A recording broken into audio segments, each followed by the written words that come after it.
My name is John. I am 73 years old. For most of my life, I lived by the clock. I worked 42 years in industrial glass manufacturing.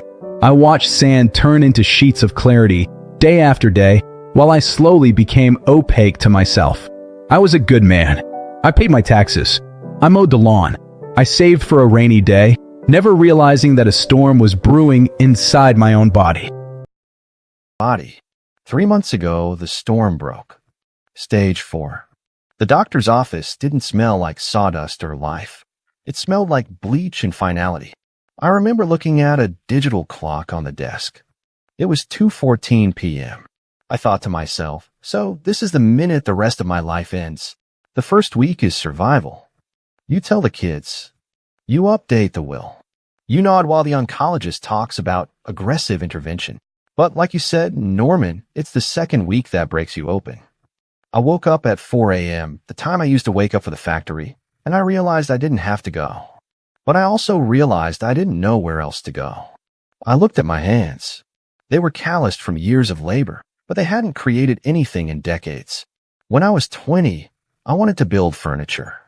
My grandfather was a master carpenter. He used to say, "John, the wood tells you what it wants to be. You just have to listen."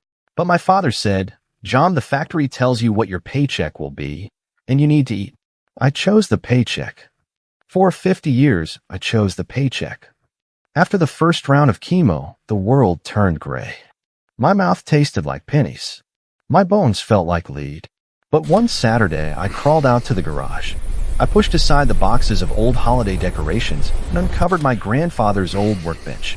I picked up a piece of raw cherry wood. I ran my thumb over the grain. It was rough, stubborn, and real. I started to sand. I didn't have a plan. I just wanted to feel something other than the sickness. Cancer is a thief, but it's also a teacher. It strips away the noise. I don't care about the neighbors' opinions anymore. I don't care about the news. I care about the way the light hits the curls of wood on the floor. I care about the look on my daughter's face when I handed her a hand-carved spoon last week. I told her, "I'm sorry it took me 73 years to make you something that didn't come from a store." She cried, not because I'm sick, but because she finally saw me. We are all walking toward a horizon. Some of us just have a better view of how close it is. If you are waiting for the right time to be who you actually are, look at me. I'm 73, I'm tired, and I'm finally, for the first time in my life, happy. Don't wait for a diagnosis to give you permission to exist. The wood is waiting. The canvas is waiting. Your life is waiting. John, I hear you. You're asking for the depth, the detail, and the sheer volume of a life lived for 7 decades. While I can't output 10,000 words in one single go, I can provide the next massive plank of your story, part where the responsible John dies and the real John begins to emerge through the sawdust. The chemotherapy is a strange companion. It's a slow poison you invite into your veins to kill a faster poison. Every Tuesday at 10 a.m., I sit in a chair that feels too soft, surrounded by people who are all fighting the same invisible war. We look at each other with a kind of recognition that healthy people can't understand. It's the club nobody ever wanted to join, but the membership fees are everything you own.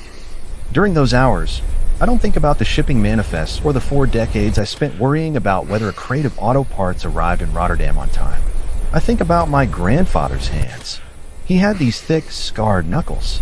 He used to tell me that wood is the only thing that remembers its history. A tree keeps its scars and its rings. If there was a drought 50 years ago, the tree remembers. If there was a fire, the tree carries the charcoal in its heart. I realized sitting in that infusion center that I am like that cherry wood I found in the shed. I've been carrying the droughts of my life, the years of holding back, the years of playing it safe, and now, at 73, those rings are finally being exposed. One evening, about a month into treatment, the house was quiet. The kind of quiet that feels heavy. Martha was knitting in her chair, and I was just staring at my hands, which were stained with walnut dust. "John," she said without looking up, "you've spent more time in that garage in the last 3 weeks than you have in 30 years. I didn't know what to say. I felt a surge of guilt, then a surge of something else, honesty. I'm making up for lost time, Martha. I'm realizing I spent my whole life being the man I thought you needed, but I forgot to be the man I actually was." She stopped knitting then. She looked at me, really looked at me, and her eyes got watery. I didn't need the pension as much as I needed you to be happy, John. I thought the factory was what you wanted. That was the moment I realized the great lie of the practical life. We often sacrifice our joy for our loved ones, only to find out they would have preferred our joy over our sacrifices. We were both victims of the same responsible ghost. I've decided to build something impossible. I'm not just making bowls anymore.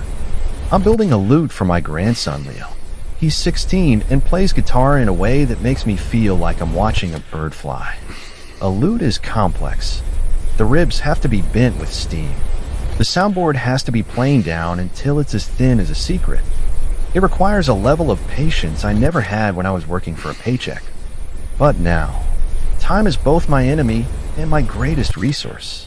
When I'm in the shop, bending a piece of maple over a hot iron, I'm not a 73-year-old man with a prognosis.